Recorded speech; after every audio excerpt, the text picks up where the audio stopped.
До 23 часот уште една минута. Ајде да позборуваме малку и за споменикот на НЛО-ата во Естонија. Да, во Естонија, поточно во едно градче тамо, Позимас. Во присуство на голем број жители откриен прв споменик на НЛО. Од еден автор, мислам дека Джексон се нарекува, името не ми е познато. Споменикот е направен од камен со неправилна форма и на него е напишано УФ, значи. И овој, според авторот, значи овој споменик е подигнат во знак на сеќавање на настанот од пред 12 години, значи од 1996 година, кога над градот прелета еден непознат летечки објект и жителите на градниот град, тоеш на Талин, значи има прилика за да го еден период од 30 на секунди да го гледаат овој вселенски објект. А исто така, кога сме веќе кај Талин, да кажем дека таму 1715-1716 таму се видени исто такви објекти на што наликуваат на НЛО и во таа чест на овие 3-4 случаи е подигнат овој споменик на НЛО.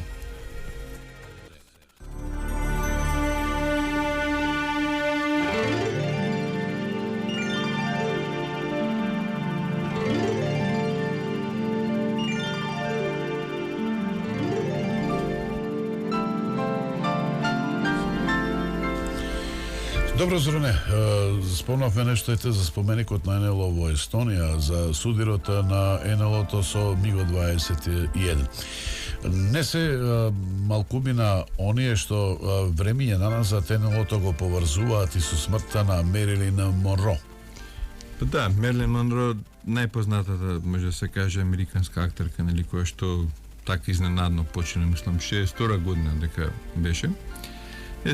Она беше, за неја се збореше дека нели имала врски со во тоа време американскиот претседател Џон Кенеди и неговиот брат Роберт Кенеди. Кај е тука поврзаноста нејзина со НЛО? Се зема тука еден разговор што е снимен помеѓу нејзе и еден тогашен уметнички директор, нели, онај сценариста на многумина филмови во тоа време, Џон Беланос.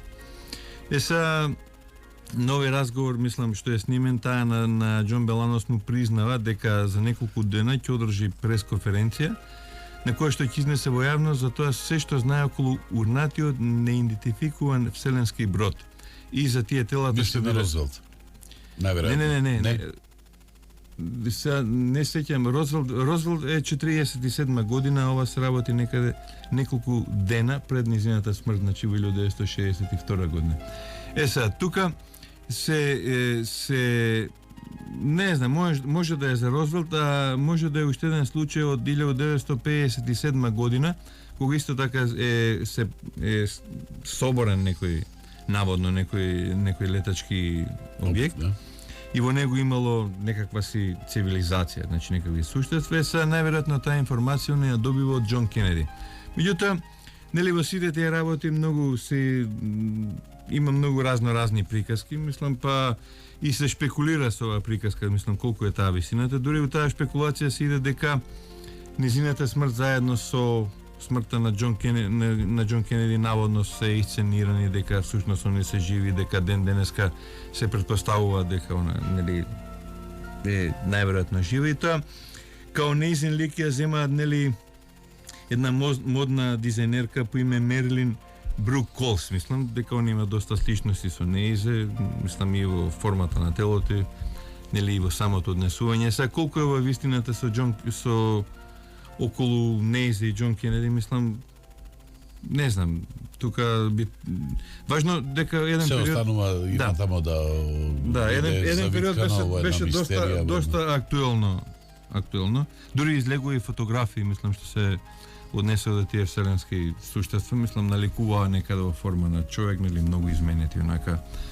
кои што подосна, нели, тие ликови кои што излегува им дадува повод на тогашните филмаџи, нели, да почнат снимаат оние филмови со марсовци, со ванземаци и слично. Загадочните НЛО се поврзуваат и со името на Роби Вилијамс, кога сме веќе во светот на филмските актери. Па да, Роби Вилијамс, еден од најпознатите, нели, британски попеачи, даде една чудна изјава, мислам сега чудна, дека на еден начин сака да се одмори од музиката, иако се работи на еден млад пеач кој што уште можда не се го кажало на своето, и дека сака да се занимава со уфологија. Значи, и дури он дека строго нагласува дека ете не сакам да бидам поп звезда, туку сакам да станам уфолог. Сега зашто ова го кажувам? Мислам човекот кој што живее во еден дворец.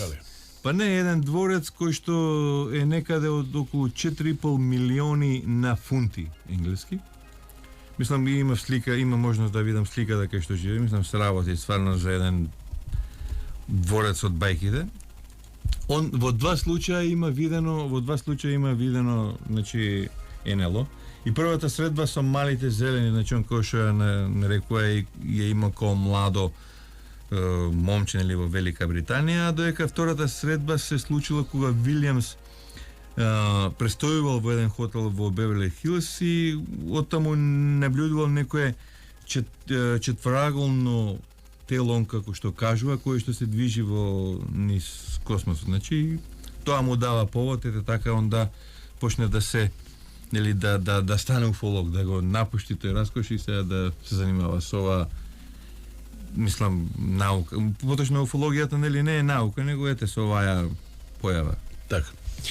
Деновиве, Зоране, пристигнуваат вести за огнена стихија, огромна огнена стихија во Австралија.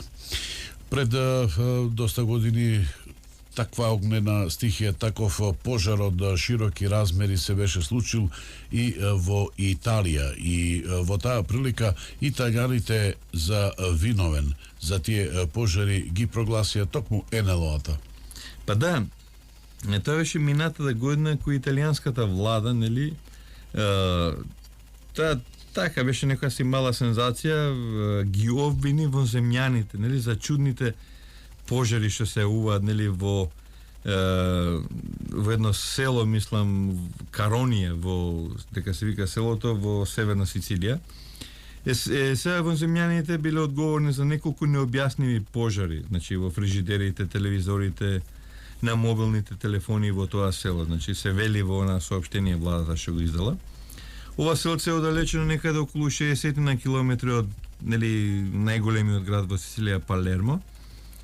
И од тука се, значи, они сметаат да, мислам, експерти велат дека пожарите најверојатно биле предизвикани од високонапонските електромагнетни емисии кои што, значи, не се дело на човек, туку може да бидат дело на некоја цивилизација која што е многу посовршена и многу има повисоко технолошко ниво на развој од нашава цивилизација. Значи, таков еден пожар овдека од земјата со денешна технологија не би можело да се предизвика, него најверојатно нешто од надвор. И од таму ги обвинија во земјаните, нели, као демек, они се криви за тоа. Сега дали тоа го направиле за да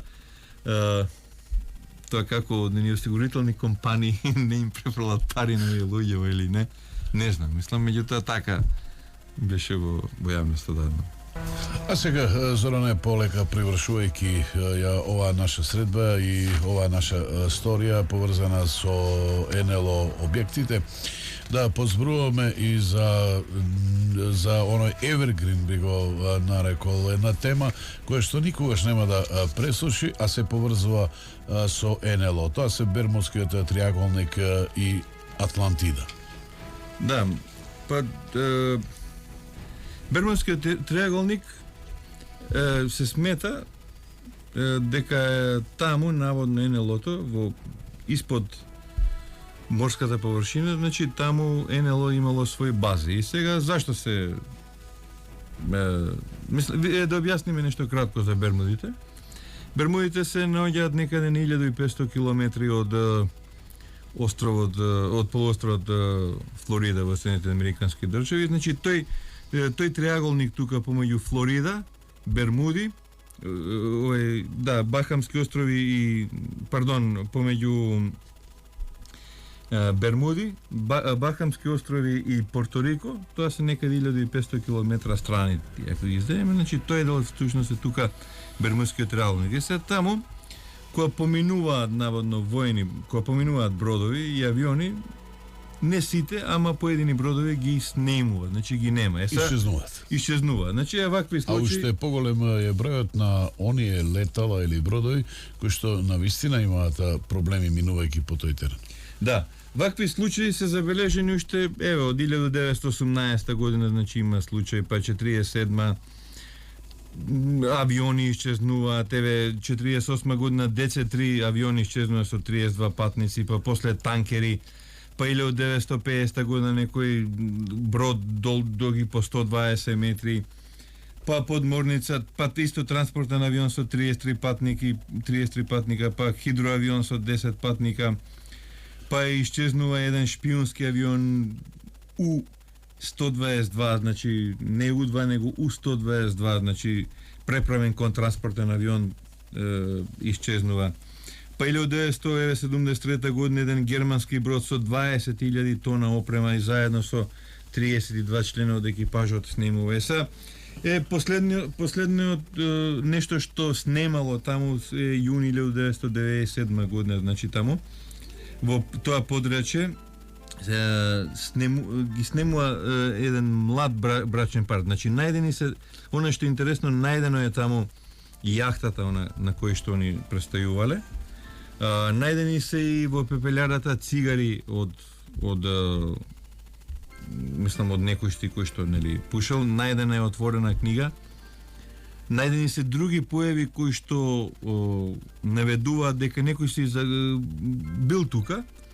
Меѓутоа, претходно 10 месеци пред тоа, овие двајца постари така брачни парови се пријавени дека ги снемува, дека им се губи нивниот трак. А јахтата е најдена баш на тој дел околу Бахамските острови. И какви се предпоставките? Па предпоставки нема, значи нема што е.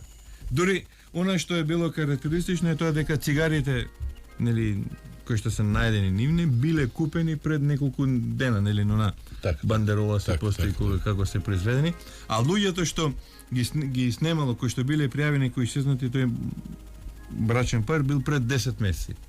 Зашто се работи тука? Наистина се работи за некој феномен, кој што меѓутоа она што зачудува, е тоа да тој дел е многу фреквентен, значи тука баш на тој дел кај што ги снемува. За пример, тука се наоѓа и островот Гванахани, кај што 1492 година за прв пат доаѓа Кристофер Колумбо. Тука од Флорида кога полетуваат сите летала, значи започнување да Апол и сите вселенски летала на американците кои што прелетуваат преку тој дел на Бермудскиот триаголник. Значи, ако некој сака да ја анализира таа софистицирана опрема што има Соединетите Американски држави, значи пре би грабнал, да речеме, едно такво летало, него да речеме некој си транспортен брод кој што носел нафта или слично. Сега, од каде доаѓаат овдека? Значи, од каде се смета дека таму на тој дел, значи има компасите имаат пречка.